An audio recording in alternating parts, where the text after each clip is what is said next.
ప్రభునందు ప్రియులారా, ఎవళ్ళ మతం వాళ్ళు పాటించుకోమనండి, మాకు అభ్యంతరం లేదు.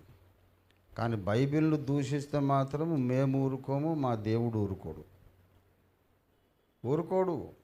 భయంకరమైన శాపము దిగొస్తుంది. ఏదో అనుకుంటున్నారు, దేవుడు ఒక మనిషిలాగా ఆ క్షణంలోనే అప్పుడే రియాక్ట్ కాడు. ఆయనకు టైం టేబుల్ ఉంటుంది.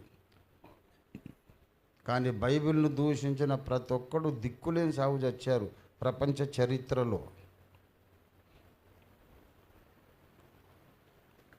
దేవుని ప్రజలను ద్వేషించిన వారు, హింసించిన వారందరూ దిక్కులేని సాగు చచ్చారు.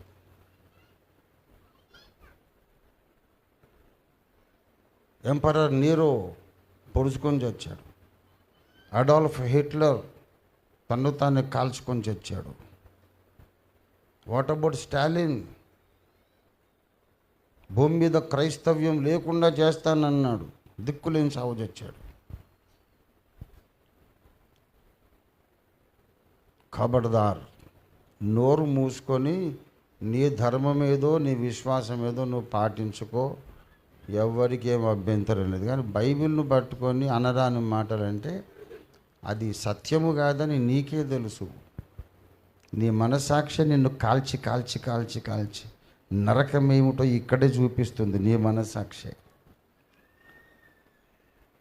స్పష్టమైన ఆజ్ఞలతో నీతి ప్రవర్తనను మానవ జాతికి విధించిన మొట్టమొదటి గ్రంథం బైబిల్. దేవునికి స్తోత్రం కలుగును గాక.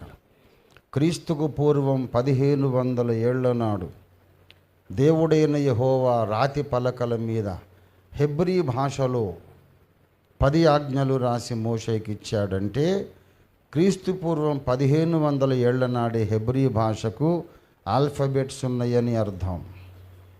అఆలు అక్షరమాల ఉన్నాయి. హెబ్రీ భాషకు అక్షరమాల ఉంది, ఏబిసిడీలు ఉన్నాయి. అలెఫ్, బేత్, తేత్, గీమెల్ ఉన్నాయి. ఆ అక్షరాలతో అక్షరమాలతో యెహోవా దేవుడు రాశాడు, నేను తప్ప వేరొక దేవుడు నీకు ఉండకూడదు.